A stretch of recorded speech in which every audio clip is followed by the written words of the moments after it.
Welcome back to another episode of Carson's Aquatics. Today we're going to finish setting up my 500-gallon pool pond, and hopefully by the end of it have some fish in here. In one of my last videos we got this pool pond up and running. We cleaned and added substrate. We got sand in the back left corner and then gravel everywhere else. And then we filled this thing all the way up with water, dechlorinated that water. We threw this light on there, and then we did start building our DIY filter. But today we are going to be putting the finishing touches on this pool pond. We're going to get that filter completely ready to go. We're going to be getting a heater for this pool pond or two. And then I think before we add our 4 monster cichlids to this pond, I do want to add some kind of other fish, like goldfish, maybe minnows, guppies, something like that. I pretty much do that now with every new tank I set up. I just add some kind of feeder fish to jumpstart the cycle and make sure the water is good to go. So I think we are going to do that with this pool pond. And this video is kind of going to be all over the place. We have a lot of stuff to do. We're going to be going to a couple different stores to get the rest of the pool pond materials. We're probably going to look at fish as well. And we're also going over to the old fish room to feed the fish. Oh, but before we go, there are a few updates I want to show you guys here. First of all, I did go ahead and hang a TV in the fish room. I built a nice little TV mount out of 2x8s, painted it black, and we're good to go. And you already know we got the couch down here. Once we get the rest of the tanks over here, this is going to be the new chill spot for you boy CA. But then if you take a closer look at the fish room, you can see we've got so many plugs now. I mean, look at this. Look at all this power. I'm sure you guys remember these 50-foot power cords with an outlet every 4 feet or so. Well, I got 2 more of them. So now we do have 36 total outlets. That's more than I even used at the old fish room. So now we have enough power over here in the new fish room for all our old tanks, as well as everything new we want to set up. So I am obviously super excited about that. But now we are going to head out. I think we're going to go to PetSmart first. And we'll probably go to the old fish room and then another fish store and then probably another fish store after that. It's going to be a fun video. I hope you guys enjoy this one. But now I'll see you at PetSmart.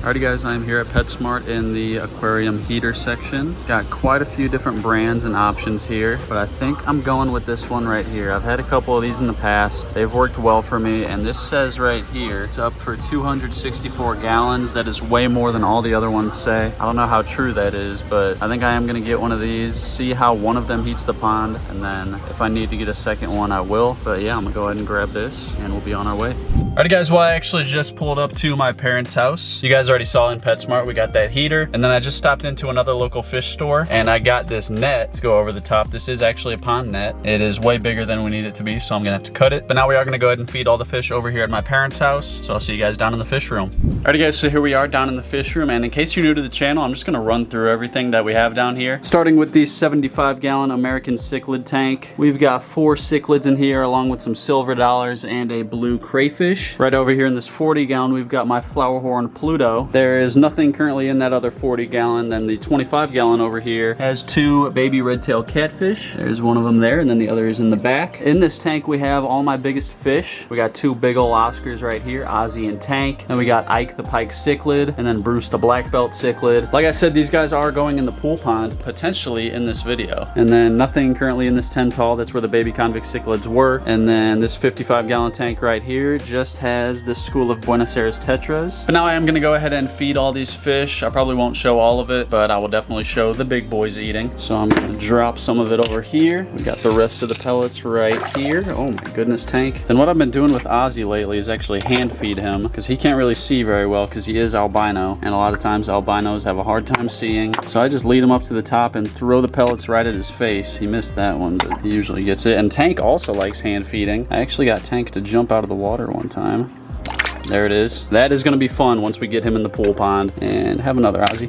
Boom. But yeah, these guys are so much fun to feed, and it's going to be so awesome to have them in the pool pond. I just dropped in some frozen bloodworms and brine shrimp for the red-tailed catfish. These guys are super cool to watch eat. And we're also going to drop in some of this frozen food for our boy Pluto. Let him munch away. I try and feed this guy a variety of foods to try and grow that hump on his head, but I guess it's not really working. But yeah, I'm just going to go ahead and feed everyone else, and then I'll catch up with you guys after. Alright guys, well I'm actually now back home, and I might have accidentally picked up some fish on my way home. I did get 6 comet goldfish, and we're just going to let them start acclimating to the pool pond. That is going to look so cool, even with like 6 little goldfish swimming around in there. But again, the reason I'm doing this is to help like jumpstart the cycle in this tank. That also reminds me, I've actually got a bunch of bacteria starter here. This will help jumpstart the cycle in this tank, as well as having those goldfish in here. As long as the heater works good that we got, this pond's gonna be ready for our cichlids here in a few days. Yeah, now I'm going to take the filter box out of the pond. I'm gonna put this heater inside of it, pop it back in the pond. By that time, the goldfish should be acclimated and ready to go in. So I'll see you guys here in about 15 minutes. Alrighty guys, it's been about 20 minutes. I went ahead and put the heater in the filter box. I also stuck some filter padding and lava rock in the filter. And you can see the goldfish going for a little ride there. So we're gonna go ahead and get them out of this bag and into the pool pond. The goldfish are in the pond. They're mostly down here by the front. Check that out. They're kind of close to the bottom, so it's not as easy to see, but that is just super cool. Yeah, I forgot to mention these goldfish are cold water fish. I did just put that heater in here literally like 15 minutes ago, but it's completely fine for the goldfish. Literally, I have goldfish in my outdoor pond, and that freezes over in the winter, and they're fine. So they're good in here just like this. Oh yeah, and once we do move my cichlids over here into this pool pond, I'm gonna take the goldfish out and put them in my outdoor pond because I don't want my cichlids eating the goldfish. They're like too big. So they'll go in the outdoor pond whenever they're done in here. But now I'm pretty much done for the night. I don't really know what else I'm gonna do in this video. I'm gonna start editing this one, see how it's turning out, and we might actually go pick up my cichlids and put them in this pool pond in this video. But anyway, I don't know exactly when I'm gonna see you guys next, but whenever it is, I'll see you then. Alright guys, so we're over here in the fish room. We're getting ready to move these 4 cichlids over to the new pool pond, and we've got the bin right here that they're going in. I think I can fit all 4 of them in here and they should be fine. It's about a 15-minute drive. Yeah, so the first thing we're gonna do is actually feed them because they are going into a completely new environment. They're gonna be stressed out, so they might not want to eat for a few days. So we just want to make sure they get fed before they move.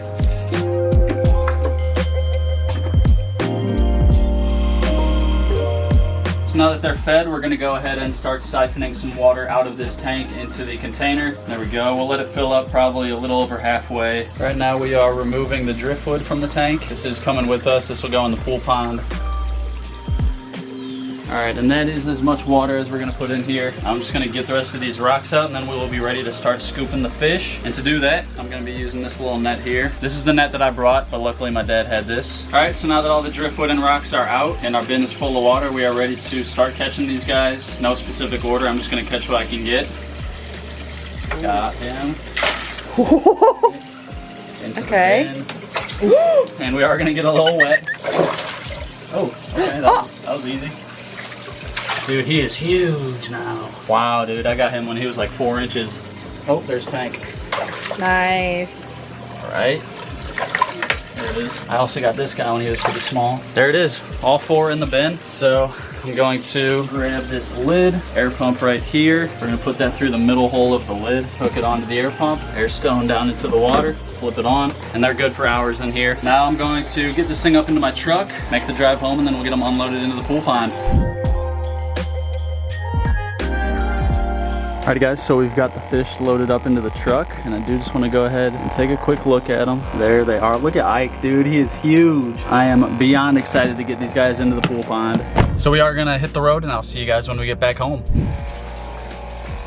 Alrighty guys, so we made it back over here to the new fish room with our fish, and let's go ahead and check in on them. Turn the air pump off. Oh yeah, I did throw some water hyacinth from the koi pond in here because this stuff does die when the weather gets cold, so I figured it would have a better chance of living in this pool pond than outside in the koi pond. So we're just gonna throw all these in here. Alrighty guys, so all the water hyacinth is in the pond. We'll see how it goes. I don't know if it's gonna survive or not, but we are gonna go ahead and put these fish straight into the pool pond. These 2 temperatures are literally the same. Trust me when I say that. You guys would be surprised. I got 1 heater for this pool pond, and it literally heated the whole pond. Like, this is the exact temperature as their other tank. But yeah, we are gonna go ahead and put these fish in here. I've got a GoPro in the water. I'm gonna try and start with Ike. We'll see if he'll let us get it. Yeah, we got Ike right here. Dude, look at this fish. He's so massive, dude. Oh my gosh, let's look at it from the side view. Let's go. Dude, he looks huge in there. Dude, he looks like 2 feet with this like distortion. He's coming over, bro. All right, I gotta see Ozzy in here. Okay, got him. Dude, this is another huge fish. There's a leaf in there with him. I'll grab that. Let's go, dude. Oh, look at him from the front. They're both chilling right in front of the GoPro. Hopefully that's a good shot, but oh my Ike, dude, what's up? All right, next one. Who should we get? Goose is right here. Go ahead, buddy. He's gonna be the smallest fish in here for now, and honestly probably for a while, because the rest of the fish we're getting for this thing are going to be monsters. And speaking of monsters, we got the last fish going in tonight. Tank, our tiger Oscar.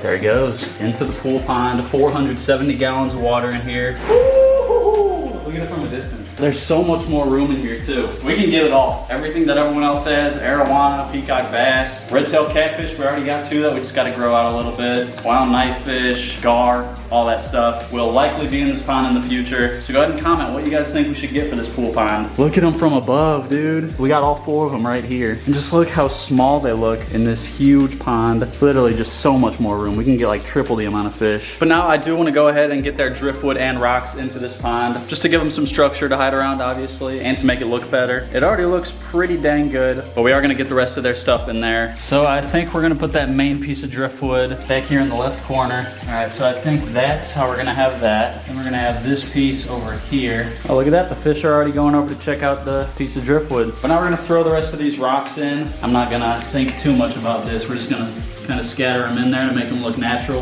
All right, and that is pretty much all we're gonna do with the scape for now. I'll probably tweak it as I see fit. Like if I find a new cool piece of driftwood, I might throw it in here. Oh, I forgot I also brought this pond plant over here. This was in the koi pond, and you can see it's starting to die because it's getting colder. So we're gonna give it a chance in the pool pond. I went ahead and put that pond plant right in front of the filter box. Definitely does a pretty good job of hiding it. But now the very last thing we need to do for this pool pond is throw the net over the top. I don't know exactly what I'm gonna do with this yet. I'm definitely gonna have to cut it quite a bit, but I'm not exactly sure how I'm gonna secure it to the pond. So I'm gonna go ahead and get this thing out, figure all that out. I'm probably gonna set the whole thing up, honestly, but I'll check in with you guys when it's done. Alrighty guys, so it is now the next day, and as you can see behind me, the pool pond is officially done. Basically last night when I was getting the netting situated, it was like 10 o'clock and all the stores were closed. So I used some of Tori's hair clips to secure the net to the pool pond. And then this morning I went out to Home Depot and picked up 18 of these clamps. I don't really like the way that they all look, just sticking up like that, but it's fine. Obviously the main thing is that it keeps our fish from jumping out. And yeah, there it is. You can see all the fish chilling in here. They've all been sticking together this entire time. They're definitely all a little bit scared, but once they settle in and get comfortable in here, they are going to absolutely love it. I mean, just look at all this space. It's just about 4 times bigger than their old tank. And now the only thing left to do with this pool pond is get some more monster fish for it. Of course, we have a few fish that we're growing out right now that will eventually live in here, like the 2 red-tailed catfish, my redhead cichlid, my Texas cichlid will probably go in here eventually as well. But then, as I said earlier in this video, I also want an arowana, peacock bass, clown knife, some kind of gar. I want all those crazy different catfish. So be ready for all that. That is pretty much going to wrap up this video. Today's comment of the day goes out too. And if you want your comment to be the comment of the day in the next video, all you gotta do is drop a comment down below, and that could happen. And if you liked this video, be sure to hit that like button, do me a favor and hit that subscribe button, turn on post notifications, and I'm gonna see you in the next video.